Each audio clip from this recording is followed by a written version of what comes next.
วัสดีพ่อแม่พี่น้องน้องมันนี่ก็บ่ได้ไปไสเนาะพ่อแม่พี่น้องเอ้ยมันก็สิเก็บปวดเฮือนซ่านเนาะเฮือนก็เฮือนของป้าเนาะมารับชมรับใช้เพิ่นบ่ได้เพิ่นให้เงินกินข้าวกินน้ำมันก็ไปกันเลยแม่น้องแม่พวกเขาก็สิมาทำความสะอาดเฮือนเด้อทำความสะอาดบ้าน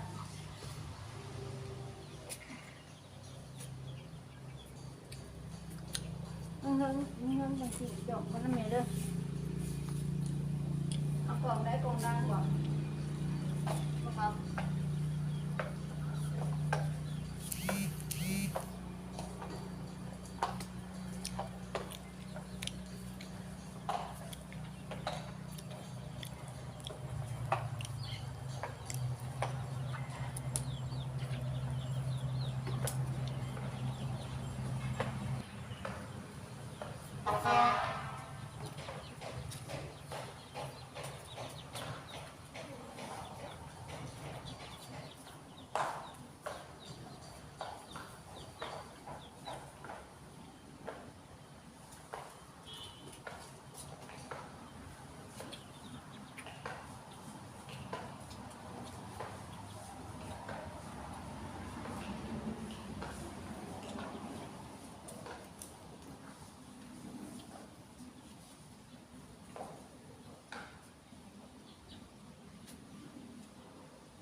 นี่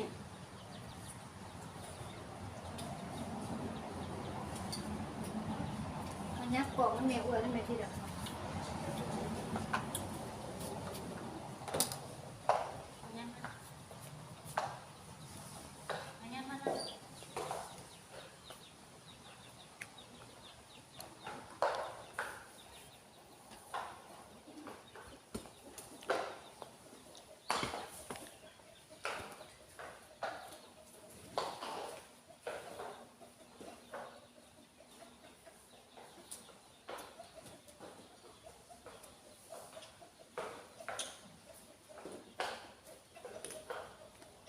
เลยนั่นแหละแต่แม่เออ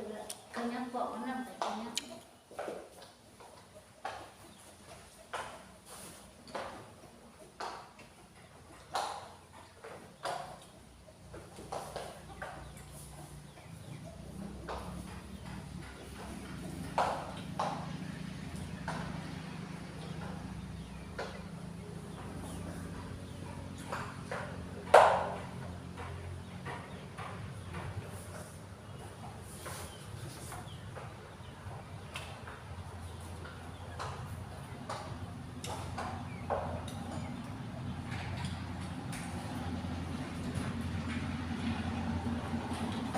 เจ๊ได้เขา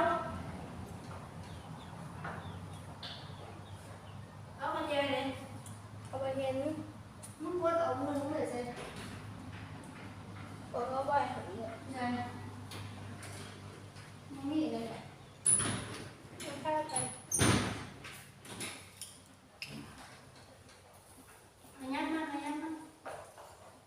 ขยันปวดมา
มันพี่น้องเอ้ยมันบ่ได้ไปถ่ายคลิปทั้งไหน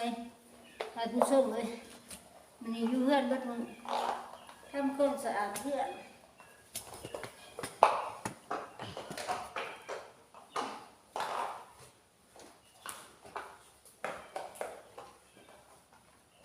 ไปใช้เลย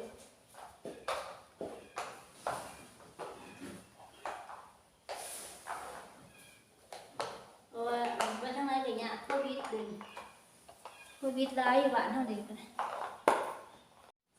แม่เฮ็ดมึงบ่ได้สั่นมันก็ทีนี้จับกล่องไหมหรือว่ากล่องที่มัน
พวกเขา